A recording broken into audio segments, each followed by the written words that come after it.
მე-19 საუკუნის ბოლოსა და მე-20 საუკუნის დასაწყისში ფიზიკაში რევოლუციები დაიწყო. 1915 წელს ალბერტ აინშტაინმა წარმოადგინა ზოგადი ფარდობითობის თეორია, რომელშიც გრავიტაცია აღწერილი იყო როგორც სივრცე-დროის გამრუდება მასების მიერ. აინშტაინის ერთ-ერთი წინასწარმეტყველება ის გახდათ, რომ მასურ ობიექტებთან ახლოს სინათლის სხივი მოიხრებოდა. 1919 წლის მზის დაბნელების დროს ინგლისელმა ასტრონომმა არტურ ედინგტონმა ნამდვილად დაადასტურა, რომ მზის გრავიტაცია ფონური ვარსკვლავების შუბს ოდნავ გადახრიდა. ეს აღმოჩენა დიდი გამარჯვება იყო აინშტაინის თეორიისთვის და ამან ხელი შეუწყო მიჩელის მივიწყებული იდეის აღორძინებას. თუ სინათლეზე გრავიტაციას გავლენა ჰქონდა, შეიძლება მართლაც არსებობდეს ისეთი უკიდურესად დიდი მასის ობიექტები, საიდანაც სინათლე ვეღარ ახერხებს გაქცევას. 1916 წელს გერმანელმა ფიზიკოსმა კარლ შვარცშილდმა შემოიტანა ცნება, რომელიც ახლა შვარცშილდის რადიუსის სახელითაა ცნობილი. ეს არის კრიტიკული რადიუსი, რომლის ზომამდე თუ შეიკუმშება მოცემული მასის ობიექტი, იგი შავ-ხვრელად გადაიქცევა. მარტივად რომ ვთქვათ, თუ კი რომელიმე სხეული საკმარისად შევკუმშეთ, მის ირგვლივ წარმოქმნილი, ეგრეთ წოდებული მოვლენათა ჰორიზონტიდან ვეღარაფერი გამოაღწევს.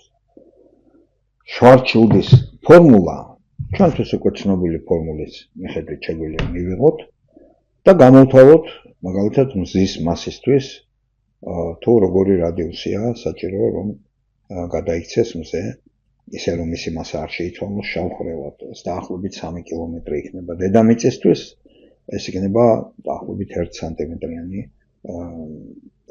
სფერო, ხომ ესეთ. აქედაც შეიძლება წარმოიდგინოთ, რამდენად ექსტრემალური პირობებია შავი-ხვრელის შიგნით. თუმცა თეორიულად შვარცშილდის გადაწყვეტა მიუთითებდა შავი-ხვრელების არსებობის შესაძლებლობაზე. თავად აინშტაინი მაინც სკეპტიკურად იყო განწყობილი ასეთი ობიექტების ფიზიკური რეალურობის მიმართ. 1939 წელს მან გამოაქვეყნა ნაშრომი, სადაც ამტკიცებდა, რომ რეალური ვარსკვლავი არასოდეს შეიკუმშებოდა წერტილოვან ზომამდე და ბუნება ხელს შეუშლობდა სრულ კოლაფსს. ბევრი გამოჩენილი მეცნიერი ეთანხმებოდა იმ დროინდელ წარმოდგენას, რომ ბუნებაში შავი ხვრელები ალბათ არ არსებობდნენ და რომ ეს იყო მხოლოდ მათემატიკური სპეკულაცია აინშტაინის თეორიის ფარგლებში. აინშტაინის შემდეგი თაობის მეცნიერებმა წარმატებით უპასუხეს კითხვას, რა ხდება მასიური ვარსკვლავის სიცოცხლის ბოლოში.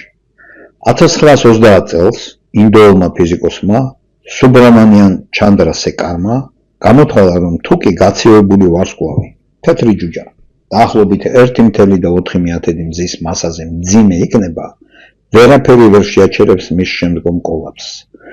ეს ჩანდრასეკარის ლიმიტი, ეგრეთ წოდებული, ნიშნავდა, რომ საკმარისად მასიური ვარსკვლავი სიკვდილის შემდეგ ან ნეიტრონულ ვარსკვლავად გადაიქცევა, ან თუ კიდევ უფრო მასიურია, მიზიდულობა დაძლევს ყოველ წინააღმდეგობას და სრულ კოლაფსს განიცდის. 1929 წელს ამერიკელმა ფიზიკოსმა რობერტ ოპენჰაიმერმა თანამშრომლებთან ერთად გამოაქვეყნა გამოკვლევა განგრძობადი გრავიტაციული კოლაფსი, სადაც აჩვენა, რომ მზეზე დაახლოებით 3-ჯერ მძიმე ვარსკვლავი კოლაფსისას გარდაუვალად შავ-ხვრელად გადაიქცევა. ამ ნაშრომმა აღწერა, როგორ წარმოიქმნება მოვლენათა ჰორიზონტი, არეალი, რომლის მიღმაც ვეღარაფერი გამოდის და ფაქტობრივად იწინასწარმეტყველა შავი ხვრელის ფორმირება რეალური ასტროფიზიკური ობიექტებისგან. მიუხედავად იმისა, რომ ოპენჰაიმერის ნაშრომმა მეცნიერებას შავი ხვრელის თეორიული შესაძლებლობა უჩვენა, მეორე მსოფლიო ომის დაწყების გამო ეს იდეა ფართო ყურადღების მიღმა დარჩა და მხოლოდ 1960-იან წლებში დაუბრუნდნენ მეცნიერები ინტენსიურად ამ თემას. განსაკუთრებულ როლს ასრულებდა ამერიკელი ფიზიკოსი ჯონ უილერი, რომელმაც 1967 წელს საჯარო ლექციაზე პირველად შემოიღო ტერმინი შავი ხვრელი. ეს გამორჩეული და დასამახსოვრებელი სახელწოდება მიგვანიშნებს ობიექტის თვისებაზე. ის შავია, რადგან სინათლის არ ასხივებს, და ხრელია, რადგან ნებისმიერი რამ, რომელიც იქ შიგნით ჩავარდება, გარე დამკვირვებლისთვის იკარგება. ურვერმა ხუმრობით აღნიშნა, რომ შავ ხრელს არ აქვს თმა, რაც ნიშნავს, რომ შავი ხრელი გარე სამყაროსთვის ძალიან მცირე ინფორმაციას ინახავს. არ აქვს მნიშვნელობა, რა ტიპის მატერია ან გამოსხივება ჩავარდება შავ ხრელში.